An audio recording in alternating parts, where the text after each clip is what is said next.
Good evening. I'd like to call to order the Monday, March 17th, 2025 Board of Commissioners meeting to order. At 4:30, we had a work session to discuss voting districts, economic development, vision, and capital improvements. At this time, I would like to ask Pastor Mary Frances McClure from Moyock United Methodist Church to lead us in a prayer and Pledge of Allegiance. Awesome. Please stand. I invite you to pray with me. God of love and grace, you have called us to be people who care for our neighbors. You have called us to be people who hear the cry of the needy. We confess that sometimes we consider ourselves before our neighbor and hope someone else takes care of the needy. Forgive us, we pray. You have called us to be people who share peace, hope, and love. Remind us of that call today. Bless those who gather for this Currituck County Commissioners meeting. Give our commissioners the gift of discernment, wisdom, and vision. To those who lead here, grant patience and cooperation. To those who speak here, grant clarity of thought. To those who decide here, grant the courage for truth and righteousness. We pray that Currituck County may be a place where kindness, hope, prosperity, and fulfillment for all citizens abounds. Amen. Amen. Thank you. I pledge allegiance to the flag of the United States of America and to the republic for which it stands, one nation, under God, indivisible, with liberty and justice for all. Thank you, Pastor McClure.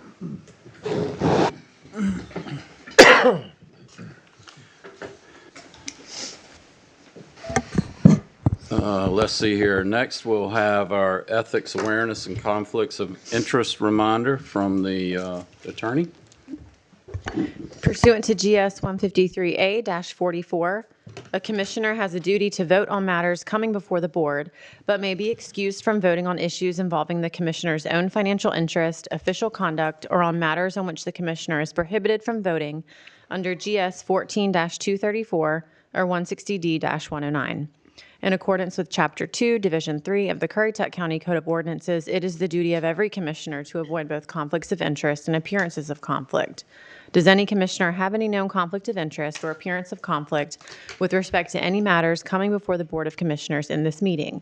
If so, please identify the conflict or appearance of conflict. Does anyone have a conflict? I had, I believe it was fall of 22. I bush hogged, I think it was 20 acres.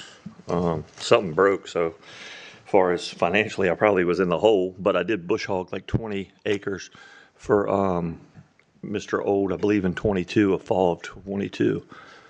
So it was I think it was $1,000 because it was pretty low ground. So So that was for past work done. 2022, Okay. yes. So you wouldn't, would you be receiving any kind of financial interest in the future based on, with this No. project before the board tonight? Okay. No, So it's my opinion, there's no conflict there. I just wanted to disclose that I did do work for him. It was 2 years and some change ago, maybe. All right. Next is approval of agenda. Mr. Chairman, I would like to make a motion to remove the ABC appointments from this meeting's agenda. We have a motion with is that also for approval? And then I'll move to approve the agenda as amended. A second. I have a motion and a second. Any further comments? Hearing none, all those in favor signify by saying aye. Aye. Opposed, like sign. Motion carries. Next item is public comment. We have allotted 3 minutes for public comment. The county attorney will monitor that. And we have one person signed up, Mr. Todd Mitchell. Ask you to please give your name and address for the record. My name is Todd Mitchell. I live at 108 Chapman Lane, Moyock. Again, thank you, ladies and gentlemen of the board, for allowing me to come up here and speak. I would like to continue on from my previous that I was talking about. It's hard to get everything in 3 minutes. So to follow up the TRC comments and the lack of comments from the fire chief for lack of resources, I want to come to you tonight. I usually come to you about a problem, but I've been working with all but one of the volunteer chiefs throughout our county, and we have been working on basically a proposal when I brought up last time about how the 2040 vision plan doesn't have anything about fire and EMS future in it. So we began working with I began working with the volunteers. We came up with a plan. Yes, does it mean you're going to have to increase taxes? Of course it does. However, if we wait until the day the volunteers can't do it anymore, it's going to be a significant, and I believe some of you would agree with me, it's going to be a very significant tax increase. Working with Commissioner McCord and rough figures, we've looked at proposing an initial 3 cent tax the first year, 1 cent tax each additional year for 3 more, for a grand total of 6 cents. That would be earmarked for fire and EMS, as well as we'll just say public safety, and that would be earmarked for them. In that 15-year time span, it would probably generate somewhere between $70 to $90 million. The fire chief, when he came in here, he was given a 5 and 10-year plan by the leading fire chief. There's been nothing done with it. I've been working with them to try to keep the volunteers, saving the county money and keeping that tradition alive. But even all of them will agree there's going to come at some point where they just can't handle the call volume with the growth that's coming. So this is something that the volunteer chiefs and I have been working on, and we want to, at some point, get a time with however many commissioners we can to present that proposal. And I guess that's also, I believe, Kevin, what we were talking about was that's at the tax base of current, not including any new homes or things we build in here. That money would be more. We don't know. One other thing with that is Currituck County in 2012 did a survey to find out how much a paid fire service would cost to bring in. It was $25 million back then in 2012. In 2025, it ain't 25 million anymore. And with how long it takes to get fire apparatus now, which is 2 to 3 years for each truck, and that cost being going, those are things we're trying to work with to try to bring to the board to try to help our citizens. And with that money, hopefully we can take that 8 additional cent tax that Corolla pays and that 8 cent additional tax that Knott's Island pays. Maybe we can bring that down a little bit for the citizens so it's a straight all the way across the board for everybody in our county. All right, thank you again for your time. Thank you, sir. Mr. Chairman, Mr. Chairman, Yes, sir. if I may, maybe we do like a work session set up sometime with our paid staff, our chief, and in the future for just some different stuff that the FIAB has discussed. I've been on the FIAB now for 2 months. I've been to 2 meetings. Well, in my commissioner comments tonight, I was going to ask for a work session for the commissioners to discuss the FIAB board. I was on the board, as was Mr. Etheridge, when the FIAB board was created, and it was given a specific mission and things to do. Here we are in 2025. I'm not sure that what it was created for is actually what is happening. And the county commissioners need to sit down and talk about the FIAB board and readjust or reaffirm what its purpose is and what we want to see the volunteer fire departments and our staff to work on to make sure that we support the volunteer fire departments in this community. We cannot afford for the volunteer fire departments to fail. We have a stake in it. The citizens pay the taxes, and the volunteer fire departments have a stake in it. But we can't talk past each other. We got to talk to each other. Also, we need to look at what the makeup of the FIAB board is and see if it needs to be changed, adjusted, or remain as it is. So I'm going to ask right now for the county manager to schedule a work session for the commissioners. We need to know where we are before we start engaging the volunteer fire departments about fire service and our expectations and the citizens' expectations in the county as well. So I think that what Mr. Mitchell has brought forward is from the side of the fire departments, but I think absolutely the county commissioners have got to decide what we see fire as well, and then maybe we can come together and put something together that makes sure our volunteer fire departments don't fail. I was here when that study was done in 2012, and it was shell shock for everybody on the board what it would cost if the fire departments failed. So, Madam Manager, I am officially requesting on behalf of the board a work session for the Board of Commissioners to discuss the FIAB board and fire service. And I'd like to see in that presentation a breakdown on how many calls the fire department makes that are actual structure fires versus going to wrecks, so we can see how it's divided out. Because like Chairman O'Neill said, we created FIAB to be an advisory board. And we haven't been getting a lot of advisement from them. No, so I know Mr. McCord is on there. He'll be able to help us out quite a bit. So that is to take off what Mr. Mitchell has said and Mr. McCord has said. That's my request, unless the board objects. Hearing none, please make it so.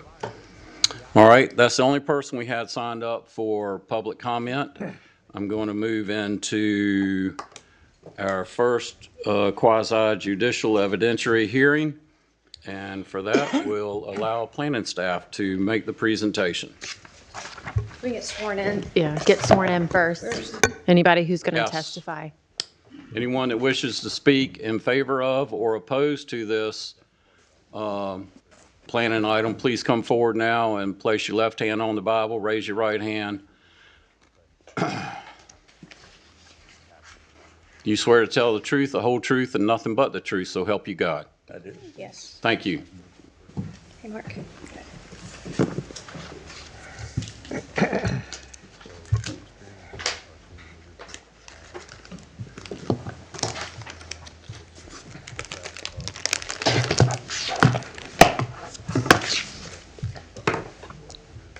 So APVA LLC is requesting a preliminary plat special use permit for a two-lot conservation subdivision located on Tulse Creek Road and Campus Drive adjacent to the Moyock Library.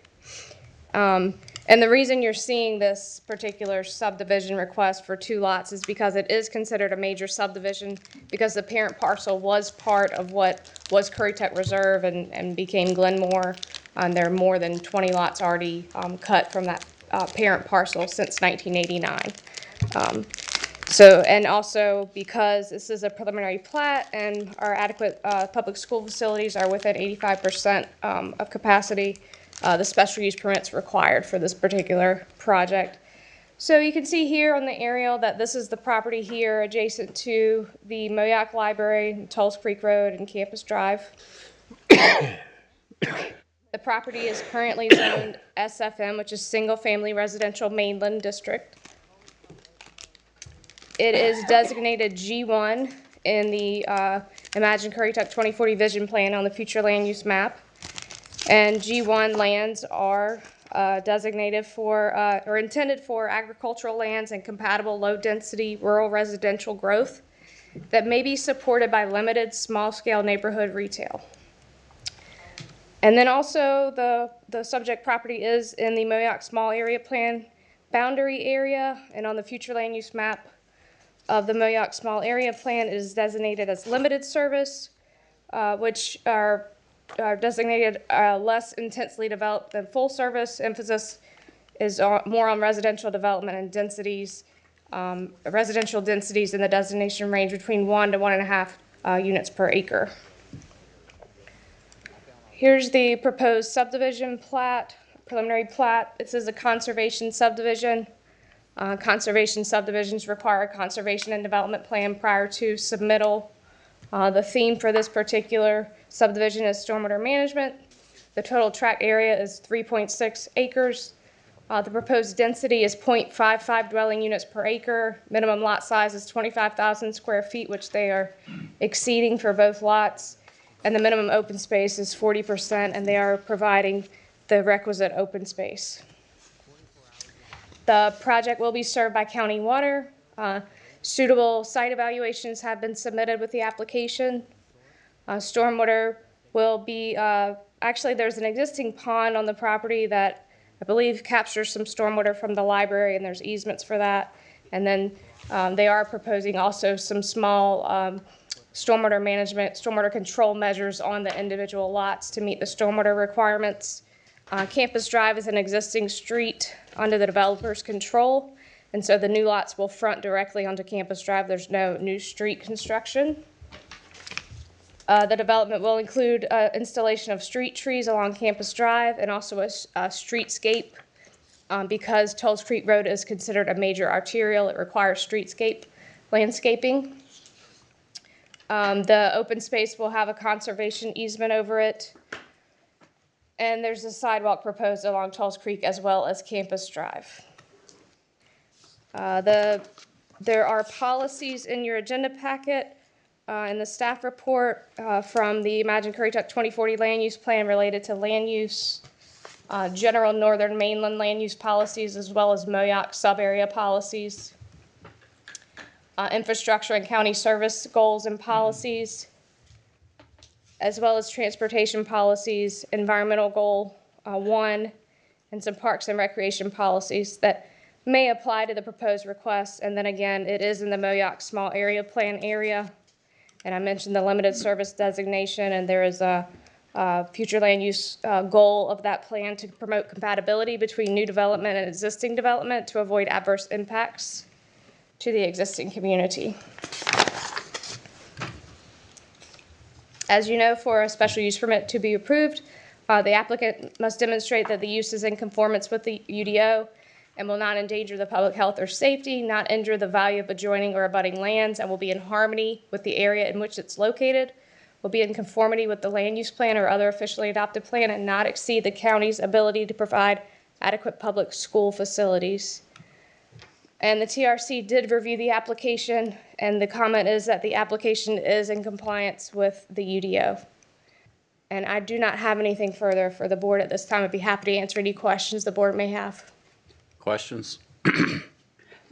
Will these two lots be part of the greater subdivision, or they will be like standalone? I don't believe they'll be part of the greater subdivision, but the applicant Okay, can I'll speak ask to that. Okay. I have a question. Did I hear you say there was going to be sidewalks along Tulls Creek Road? Yes, as well as to They- Campus Drive. Are they connecting to anything on Tulls Creek Road? No, I know right now that's a requirement of the Unified Development Ordinance, but we had a big discussion about the sidewalks. right. And so if that does change, will this applicant be able to come back and have that removed?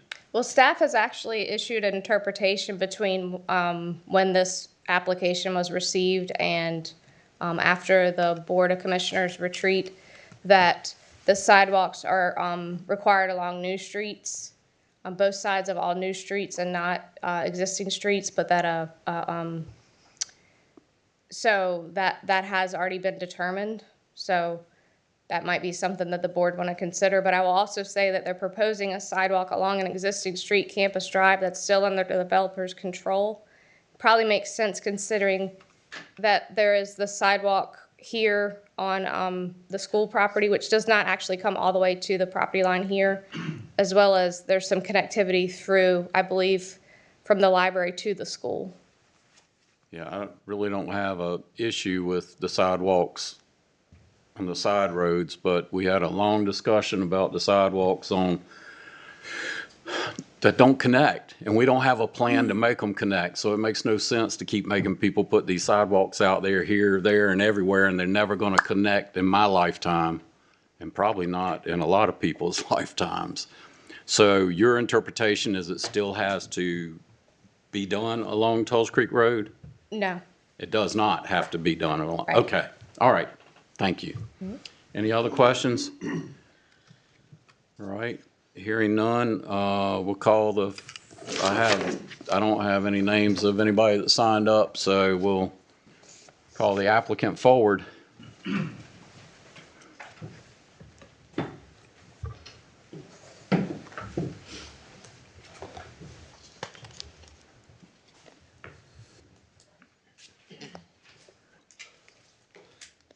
Good evening. I'm Bill Brumsey for the applicant. My address is 2883 Currituck Highway, Currituck.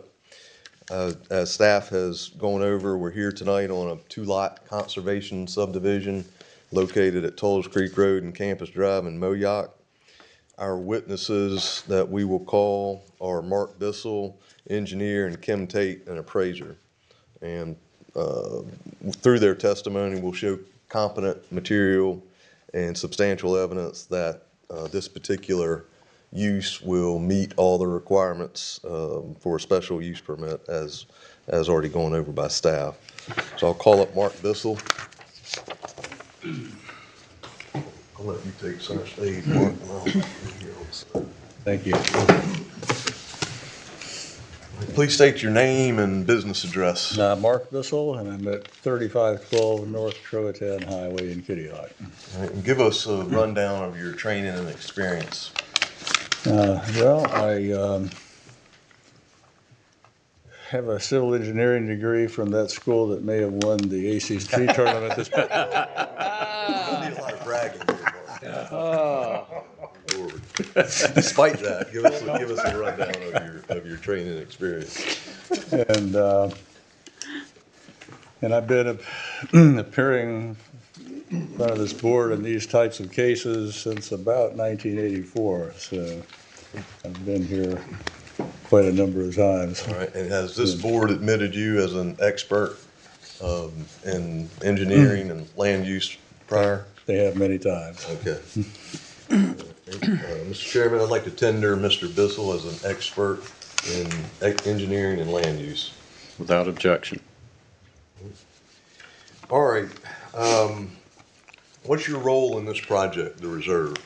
So I was involved in the land planning and taking a look at what needed to be done, what the history of the parcel was, kind of how it came to be, and what needed to be done in order to turn it into approvable building sites. We looked at stormwater, we looked at open space requirements, we looked at infrastructure such as water service and sidewalks and so forth, and made sure that what was being proposed would comply with the requirements of the UDO.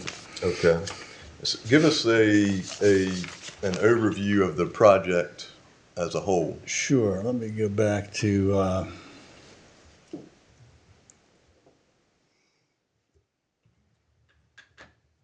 this slide. Here we go. So what we have is a 3.66 acre tract of land. It's a parcel that was created when Campus Drive was platted for the Wentworth subdivision. This was actually when Currituck Reserve deeded the library parcel to Currituck County. It was deeded with just an easement coming from Tulls Creek Road. And so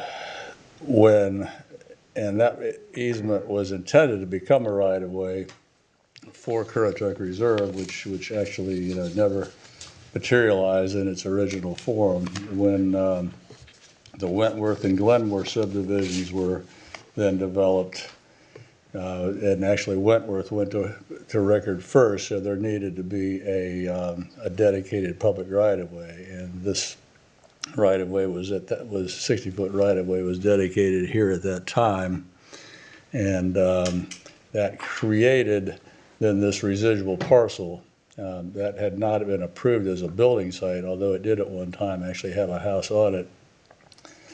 But it was necessary then to come back to this board and apply for a permit so that it could become an actual building site. There is this pond in the middle of the site that does serve the Currituck Library. It is just, that pond just has an easement around it. What we're proposing to do is to actually plat that as open space and then probably offer it to Currituck County in fee.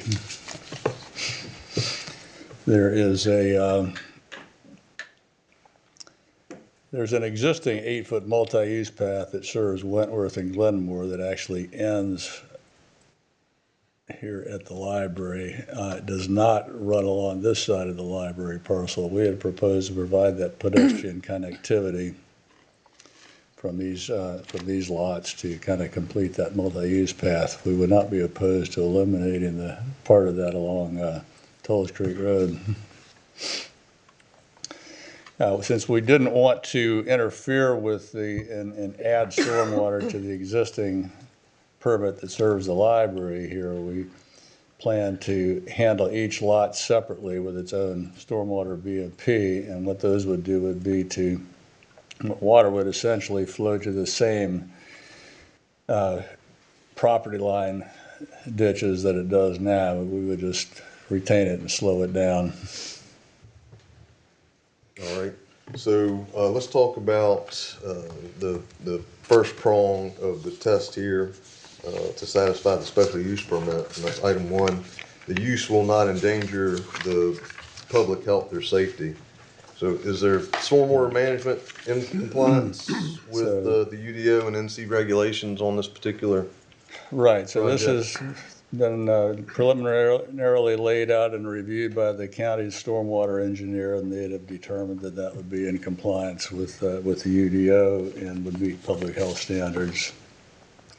Okay. All right, and has Albemarle Regional Health Services evaluated the lots for suitability for septic? They have, and they have determined that these lots can be developed as shown here preliminarily, and a septic system can be approved for each lot. In your opinion, will the use endanger the public health or safety? It will not. There is an existing water supply also that's available, and there's fire protection that is already in place. Anything else you want to add regarding health, public safety? And certainly the Campus Drive roadway can support 2 additional lots from a traffic safety standpoint. Okay. All right, and then item 3 on the standards, the use will be in conformity with the land use plan and other officially adopted plans here in Currituck County. Is the proposed use in compliance with the Imagine Currituck plan? It is. The density is in conformance. It is a G1 land use that allows a density in this SFM zoning district of 3/4 of a lot per acre. We're just over 1/2 lot per acre. Our average lot size is almost double the required minimum lot size. The open space is compliant, and there are several other ways it complies that have been outlined in the application. In addition to the density being appropriate, it's in the community character, compatible with adjacent development. The Parks and Recreation Policy 2, which would be to increase pedestrian connectivity, we're enhancing that goal. We are ensuring that development does not exceed pre-development stormwater runoff, and there are a number of other ways it does comply. Septic systems in suitable soils, cost of infrastructure being borne by the developer.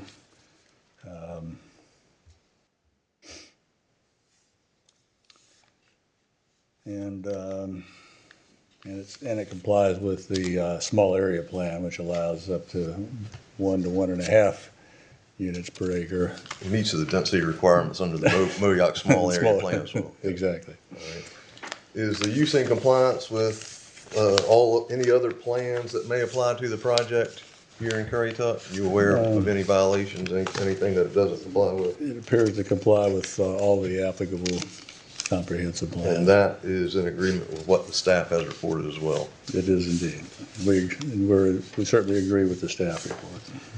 In your opinion, will the use be in conformity with the land use plan and other officially adopted plans here in Currituck County? Yes, it will. Okay. All right, moving on to item 4 of the standards. The use will not exceed the county's ability to provide adequate public school facilities. Have you reviewed the staff report regarding adequate public school facilities? I have. And do you agree with the staff report and findings there in that staff report? I do. The latest report from the school system shows that there is capacity available in each of the schools that would serve this development. There's, the development with the only 2 lots, it doesn't even rise to having a single student projected to enroll. So in your opinion, it does provide adequate public school facilities? So it does provide adequate public school facilities. Those are available. Even if a student does happen to matriculate from there. All right. Anything else you would like to add? Just that in my opinion, it is in compliance with all the applicable. All right. Any questions from the board for Mr. Bissell? Yes. Just because it's confusing and it's hard to read on the map, can you explain the drainage easement that goes over the proposed driveway of Lot 2? What does that entail? What does it look like? And what are the potential problems with that? That easement is just to support a pipe that connects a catch basin that is located in the parking lot that runs across what will become a driveway into that pond. So is the pipe currently there, or will it need to be installed? Oh, it is currently there. It's currently there, okay. And then another question. So from what Ms. Turner presented, this subdivision is not part of any other subdivision, and therefore there's no restrictive covenants. Is that correct? They're just 2 standalone lots? Well, I believe that they will have to have their own restrictive covenant And in order to be compliant. so there will with the be an UDO. HOA of 2 homeowners? I believe so. That's correct. Okay. All right. Thank you. Anyone else? I have a question. Yes. So you mentioned this would not have a negative effect on the schools because it's just 2 lots. So are we talking about 2 single-family structures? Or, We're not sure Just how two they'll be developed yet. I see, okay. I thought we just showed one building on there. Okay. We're not sure of that, though, right? I'm sorry. They would not be eligible for multifamily development if that's the direction Okay. we're going. Good. Anyone else? Thank you. Thank you, Mr. Bissell. Yes.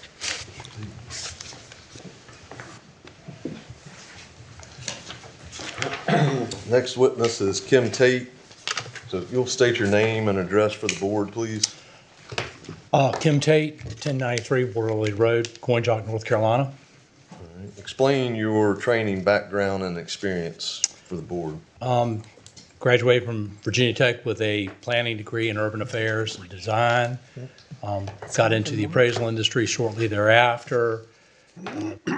Worked under several different appraisers, got my SRA designation from the Appraisal Institute, worked as an appraiser in Virginia and North Carolina. Have served with the Appraisal Institute in a number of functions, both locally, nationally, and served on many boards and officer positions. Been involved with appraisal of single-family houses, residential properties, some light commercial, development of land, and testified as an expert witness before this board many times concerning projects like this. Have been involved with it for over 42 years. All right, I'd like to tender Mr. Tate as an expert in land valuations. Without objection. All right, Mr. Tate, explain your role in this project. What did you do for the applicant? I was contacted by Justin Ohl to take a look at this property to determine the effect, if any, that the proposed 2-lot conservation subdivision, to be known as a reserve, would have on adjoining property value, and if the location and character of this proposed use, according to the plan submitted and approved, would be in harmony with the area in which it would be located. Taking a look at it, and to accomplish this, given the diversity of housing that you have in Currituck County to review, the best way to approach is to compare appreciation rates of properties adjacent to development to properties that are not adjacent to development, looking at sales and resales to consider the appreciation rates compared to each other to make sure they're appreciating the same. To do this, we went back and threw a pretty large net over all of Currituck County. The majority of these sales ended up in the northern part of Currituck County, mid-county north, because that's actually where all the development is. A lot of houses that are sold have resold a number of times since they were developed. The primary method we used was a matched pair or sales comparison analysis, and in doing that, you compare sales together to see what the difference is for one particular thing, given if that has an impact or not. So what we were trying to determine were houses adjacent to development, coming up, proposed, being planned. Would that have an impact, negative impact on the adjacent properties that are already there in terms of their appreciation rate?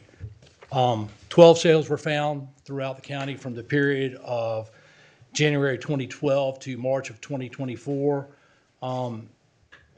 The time frame of 2017 through 2024 was analyzed to determine the overall appreciation rate increases in these resales to see where they fell. Came up with an appreciation rate of about 10.6 on an average, 10.7 on a median percent, and that's across the board on a straight line basis. Then we took those same time frames and looked at the overall Currituck County appreciation rates for those same years of all the properties in Currituck County, which once again throwing a large net trying to get an idea of that. We found that as compared to Currituck County, the Currituck County home sales for the same time frame had about a 9.49% average, about a 10.6% median on a straight line basis. So the comparison, they fall right in line with each other. It's not showing really any negative impact from adjacent development. And some of the developments we looked at were fairly large developments. They're not two-lot developments. A smaller development is probably going to have even less impact, if any, on anything. As a further test of reasonableness, the Holly Ridge subdivision off Guinea Road was analyzed for the impact of that the adjacent development of the Gables had to it. It was being developed at the time that Holly Ridge was coming along. A review of the annual average sales prices of homes in Holly Ridge from the beginning of the adjacent development of the Gables, which started in about 2017, versus the annual average sales price of the homes in Holly Ridge in 2024 indicates an increase annually on a straight line basis commensurate with the overall annual average increase in appreciation in all of Currituck, which is about 10.6 on a straight line basis from that time frame. Additionally, we went out and talked to peer appraisers, other real estate professionals, developers, other people that are involved in the real estate process, and asked them, what impact does a adjacent development have on existing homes? Once again, you've got a lot of diversity in the housing stock in Currituck County. You may, particularly along Tulls Creek Road, you may have smaller houses, you may have larger houses, you may have houses on acreage, you may have houses on a half an acre, depending on when they were built and what they were. The general consensus of all these folks was that responsible and respectful development that meets all the guidelines tends to prop up and support the adjacent values of properties around it, particularly if it's consistent and in harmony with the rest of the development around it. Based on the analysis of market overall and the subject property in particular, supported by the analysis of sales and resales of properties abutting proposed development projects competitive with the subject, it's my opinion that the proposed development of the reserve would not injure the value of adjoining or abutting properties, and that the proposed development and use of as presented is in harmony with the area in which it is located. Anyone have any questions of Mr. Tate? I do. Mr. Tate, your evaluations and your testimony, was that based on comparing the surrounding single-family dwellings based on these two lots having a single-family dwelling on them? Residential development. Residential I assumed it was going to be single family Okay, because, assume is a bad word. okay, Is that, so that's what you assumed, that's what you based it on, to assume is gonna have it? considering these lots would not be available for multifamily development. Okay. Or commercial based earlier on it the was zoning. said that we're not determined what's going to be put on it yet, so how could you determine what? Earlier I had heard we don't know what's going to be built on it yet. Correct. So how did you make a comparison of not knowing what's going to be on there yet? I considered that they were zoned single-family, Okay. SFM, and the size of the lots and the way they were laid out, I not assumed. Okay. I considered that they were going to be Single residential development It's similar to of a what's surrounding it. single-family variety. Similar Yes. to what's surrounding it. And that's what's surrounding it. There's a few commercial uses, and institutional uses interspersed there. Okay. You've got the library, you've got the school, you've got the church, which is just kind of to the southeast of it. But the vast majority of the property along Tulse Creek Road in that area is residential development. Okay. I have a question. We keep being told that this is not going to be multifamily. You're not coming here asking for a rezoning. So it's a single-family lot. It would require rezoning to do multifamily, and nobody said anything about multifamily, so I'm questioning why that keeps coming up. Not from you, but us. Well, I think it's per because of the, It's a couple of things mentioned in this. The proposed density is 0.55 unit per acre. Right? and that's a And- 1 acre lot, so you could have two on there. But it's because of the. That's referring to the number of lots they're requesting to create on the Okay, parcel. Okay, then I misunderstood the verbiage there then. I just want to make sure I was Okay. understanding Oh, what was because going I on. was reading that a Thinking the different same way thing then, you were okay. thinking. Yeah. Then I apologize, because what, you clarified what I was reading differently. Because it's currently zoned single-family mainland. SFM, single-family maintenance. Okay. And staff, what is allowed in this area? Is it residential and commercial that could be here? There are some uses that have a commercial that may have a commercial component that are permitted. Let me just look at the use table here.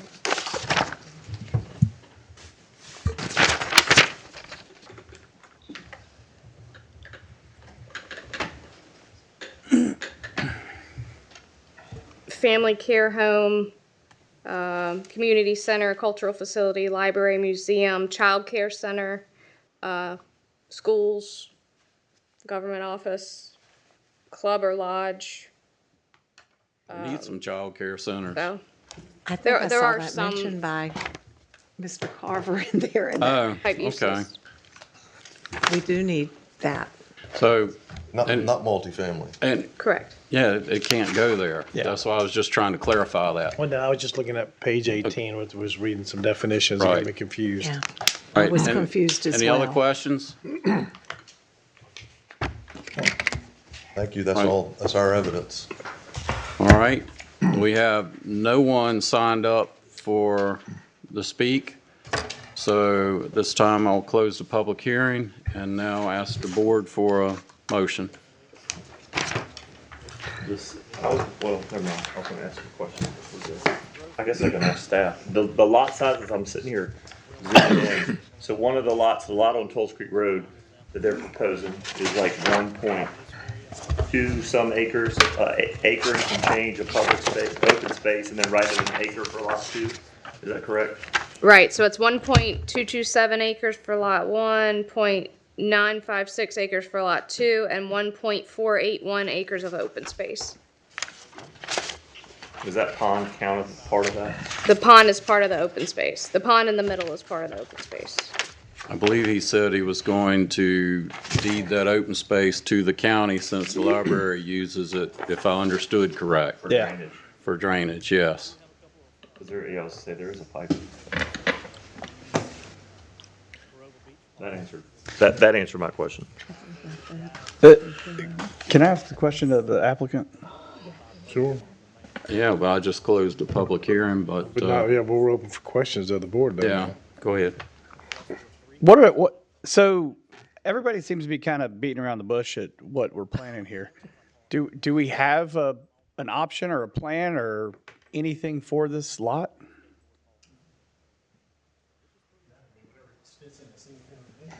No, there are no set plans in place for these properties at the present time. Ideas maybe, but not plans. Ideas maybe, but not plans. Correct. Yeah. Oh, what are, you know, If it's SFM, that's all that can go. yeah. Correct. Anything else would have to be, you'd have to have a Or rezoning. rezoning, correct? Correct. Anything else? All right, need a motion from the board. Mr. Chairman, I'll go ahead and move to approve 2428 Reserve Plat plus Special Use Permit because the applicant has demonstrated the process use meets the reviewed standards of the UDO. The use will not endanger the public health or safety. It is approved for septic. There is fire protection in place, and the stormwater runoff, stormwater plan has been met. The use will not injure the value of the adjoining or abutting lands and will be in harmony with the area in which it is located. And that's per the testimony of expert witness, Mr. Tate. The use will be in conformity with Imagine Currituck 2040 Vision Plan and other official adopted plans referencing G1 land use policy 1.1 through 1.4, the Moyoc Small Area Plan, and FLU 1. The use will not exceed the county's ability to provide adequate school facilities capacity, but there is capacity available for these two additional lots. Okay. Have a motion, a second. Any further discussion? Can I ask one thing for the motion where we talked about the concrete? I know they discussed the concrete all down the side of the road, but the concrete on the Tolls Creek, is that, Sidewalk, well, yeah, there's a sidewalk, I believe, down the side of the road. they're Well, I going to think build the that. They're going to build that, but interpretation what of about the Tolls Creek part? Building the not one on building the the one Tulls on Creek Okay, Road. I just wanted to, is that part of the, is, That's part of Yeah, the, yes, because I approval. think staff has identified that that wasn't required. I was just making sure on that. any other questions? Nope. Hearing none, all in favor, aye. Aye. Opposed, like sign. Motion carries. Next item is systems development fees, public hearing. Madam Manager? I think it did say something about sidewalks on Tulls Creek in the proposal. It did, but. She said not. It didn't use the money.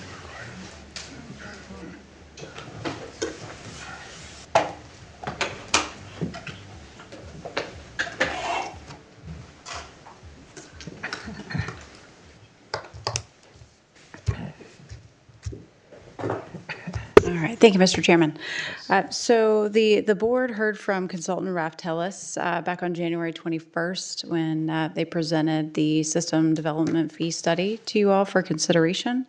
The study has been posted on the website in accordance with general statute for the 45-day comment period. No comments have been received, and this evening, we will hold a public hearing to receive any comments if any individuals have come this evening. And these are the development fees that were required by the North Carolina legislature That's correct. to be renewed every 4 years? 5, 5 years. And so this is the 5-year anniversary. correct. Okay. And I have no one signed up to comment. Anybody have any questions? This study has to reflect the true cost of the development fees. You just can't pick a number out of the sky, say we're going to do this. Correct. That's correct. I'm going to open the public hearing. There was no one signed up to speak. We'll close the public hearing and ask the board for a motion. So Well, moved. if you'll wait, actually, at our next meeting, we'll have the board adopt a resolution adopting the fee schedule, so that no action Action is tonight. required tonight. Okay, I'm used to action after the public hearing. You got to let me know. Sorry, apologies. Yeah. Okay. Next item is consent agenda. Move for approval. Second. Have a motion and a second. Any discussion? Hearing none, all in favor, aye. Aye. Opposed, like sign. Motion carries. Actually, I thought the commissioner's report was supposed to come after the county manager and county attorney. But I see it's before the county manager and county attorney, and we'll proceed that way. Mr. Etheridge? I'll be short, nothing. Mr. McCord? I'll be short as well. Nothing to report. Yeah, you were okay? Elizabeth, I'm coming to join you. Yep. Mr. Angel? Talked to John Abel from NCDOT 2 weeks ago. I think it was last week, 2 weeks ago, something like that. They have officially adopted a bridge plan for Corey's Ditch. They will not be diking the canal there and paving the causeway over it. As of right now, he's expecting planning to be done by the end of the year, with construction starting summer of 2026 to last approximately 2 years. That's good news. Yeah. That's excellent news. Mr. Chairman, if I may, there's a public hearing coming up at Duck Town Hall next week on the bridge from CAMA. We didn't have anybody to make a presentation at the water quality meeting at the Extension Center. We need to have somebody there speaking for the county in support of the bridge. I actually contacted our state senator and told him that it was unprecedented to be holding a public hearing for a project in Currituck County in another county.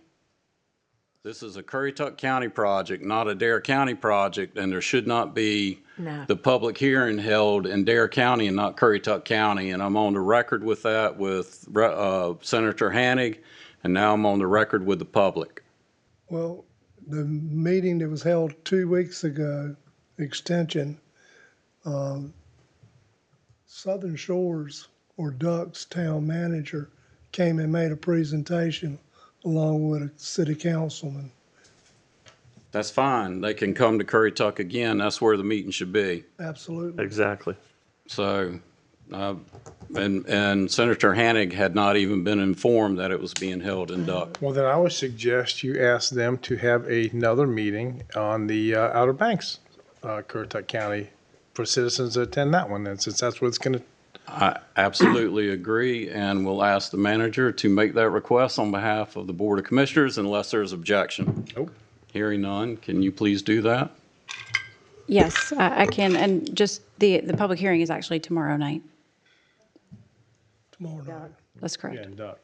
So Yep. we're going to request one for our Corolla residents Absolutely, in Currituck County. Yeah. absolutely. And What about the and, mainland? and this side as We had one well. already. one in the We had main one in the main. No, this is a different one. This is CAMA. The last one we had was DEQ. DEQ. This is CAMA. Oh. It's an entirely different one. No, still, it should be in Currituck County, right? So, No part of this bridge goes in Dare County. nope. None. So there you go. Ms. Rose? I was able to attend my first Trillium meeting last week. I'm representing our Board of Selena, thank you. Commissioners. And for those that don't know what Trillium is, Trillium Health Resources serves folks in, I think it's about 12 counties. We're a part of the northern region. So in our region, there's 12 of us. Currituck's one. And they try and help people who are struggling with mental or health addiction. Mental health or addiction, I'm sorry. And it's not just counseling, it's taking care of the whole person and their medical needs. So I think it's a really good program, and they do a lot for people. So I was impressed. Thank you. Okay. Mr. Payment? Nothing tonight, Mr. Chairman. All right. Madam Vice Chair? I'll be very brief. I just want to say welcome to Angie Lotman, who is starting her third week as our opioid program coordinator. We are very excited. She attended her first opioid advisory board meeting on Thursday and did a presentation of her vision for the program, including her vision for a website which will house all the resources that the county can offer for those who are struggling with substance abuse disorder. She and I will leave tomorrow morning and attend the Opioid Summit in Raleigh, put on by the North Carolina Association of County Commissioners. And I'm sure she's going to come back with a lot of ideas that are going to save a lot of lives in the county. And I'm very excited about that. I also want to thank Stacy Joseph and all of her staff for a very successful March for Meals. I was able to help with that program, and I encourage everyone to get involved with that program. Meals on Wheels is very important.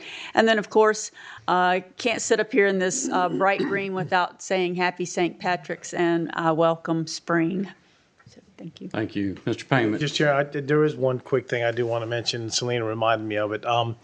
For anyone who didn't see it, News 3 did a very detailed article on the opioid initiative that Currituck has taken.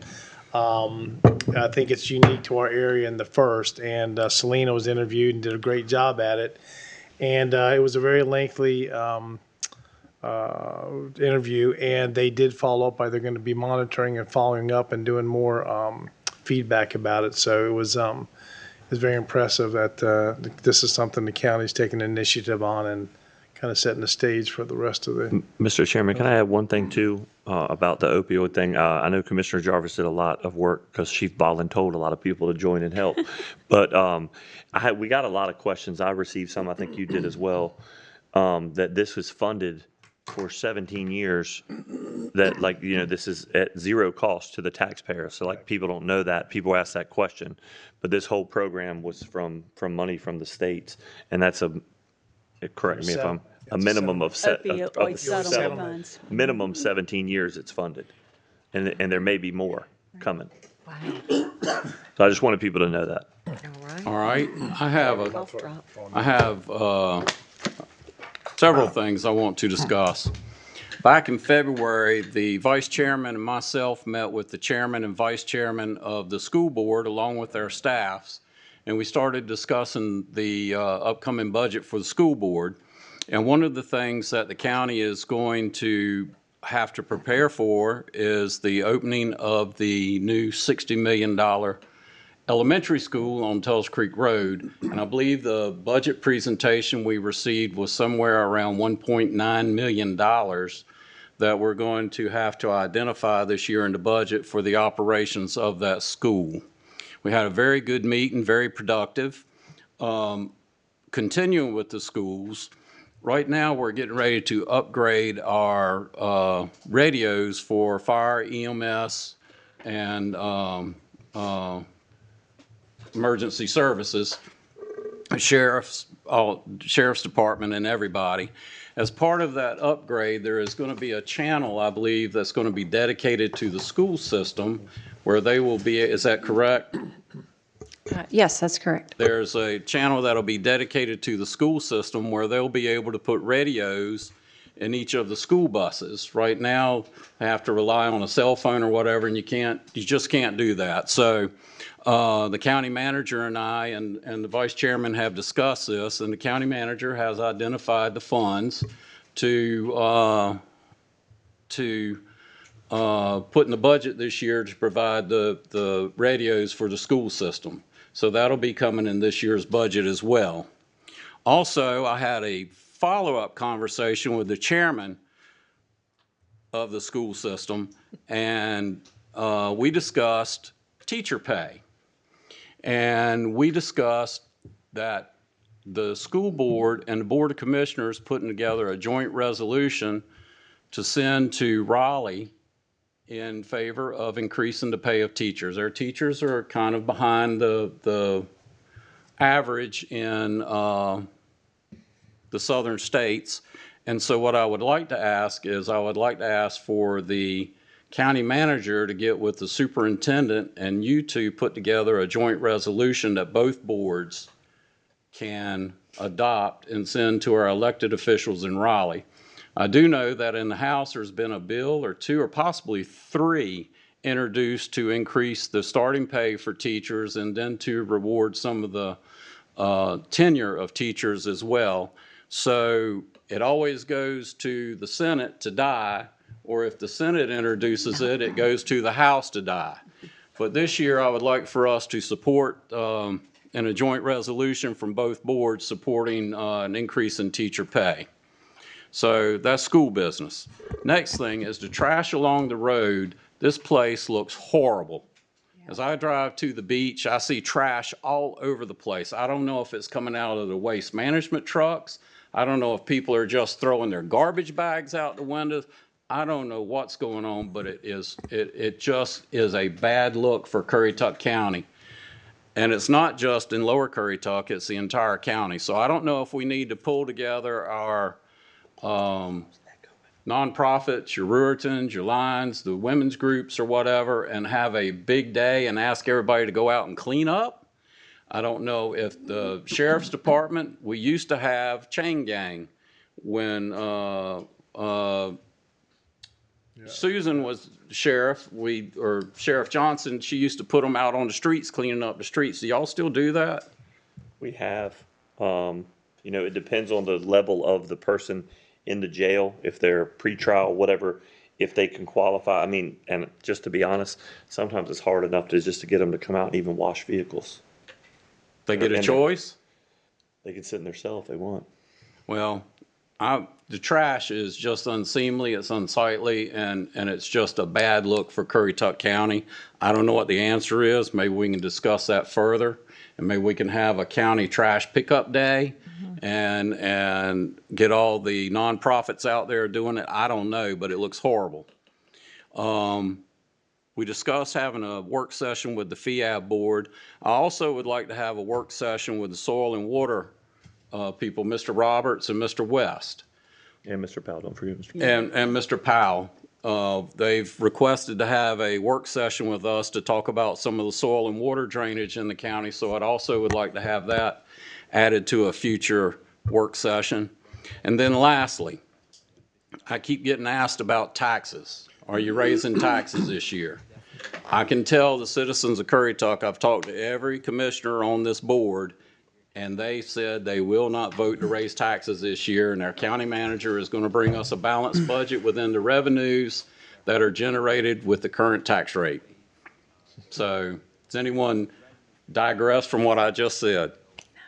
So that's all I have to add to the commissioner's comments. I have one question. Yes, ma'am. When you mentioned doing a resolution for the teachers, which I wholeheartedly support, we had talked a couple meetings ago about doing a resolution supporting commercial fishermen with what they're up against.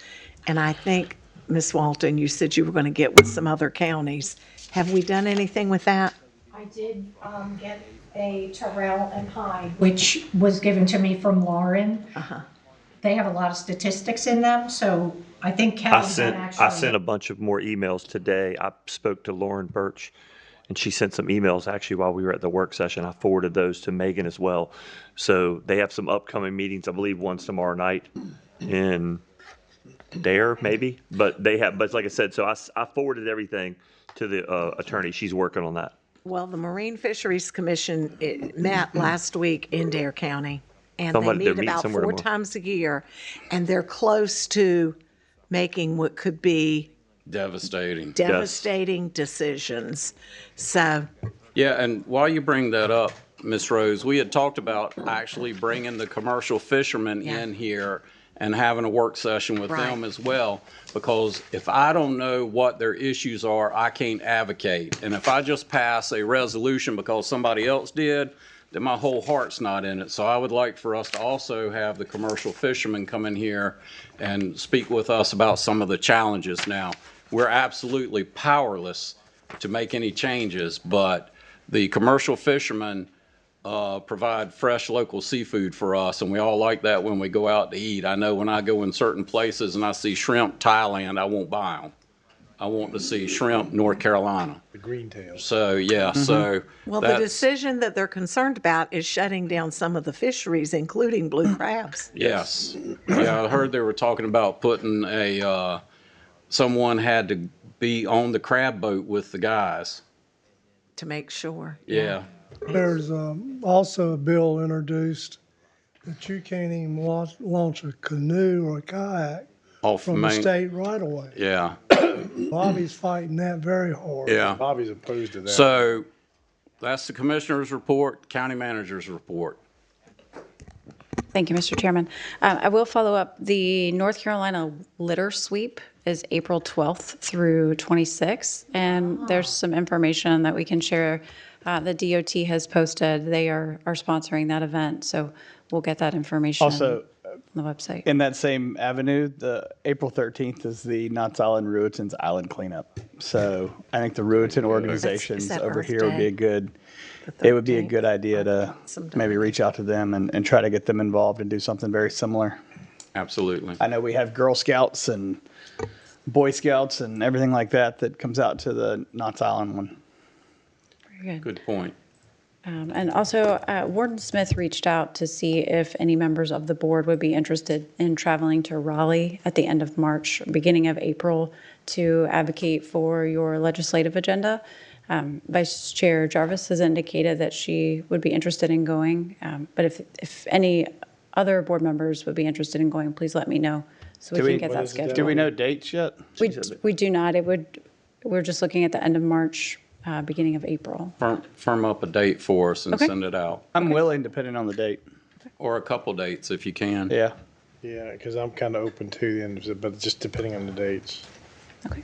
All I right. definitely recommend that we go because I feel like that's why we were so blessed by the General Assembly last year is our multiple trips to Raleigh.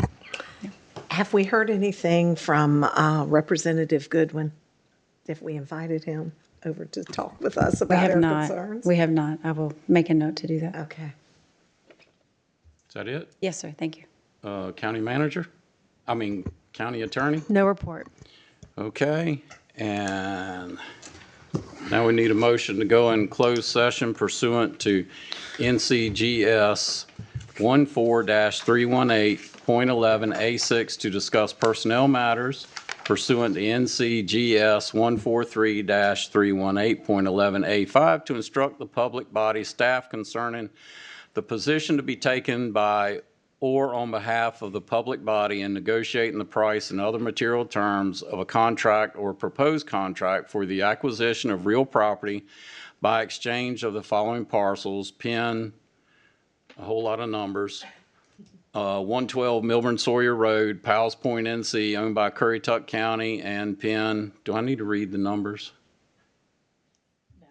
Okay. As it appears on the agenda. Okay, 313 Milburn Sawyer Road, Powell's Point, NC, owned by Richard and Katie Drum, and then NC GS 143-318.11A3 to preserve the attorney-client privilege in the matters entitled Costanza, et cetera, versus Currituck County, occupancy tax litigation, Judith L. Mayers versus Currituck County Department of Social Services, Misty Young versus Currituck County, EnviroLink versus Currituck County, Outer Bank Ventures Incorporated versus Currituck County, Whalehead Property Owners Association versus Currituck County, and CB Land Development. I'll second your motion. Okay. I'll second your motion, Paul. We have a motion and a second. Can my approval be pending a recess? Yeah, we can take a 5-minute break. So moved. All in favor, aye? Aye. Opposed?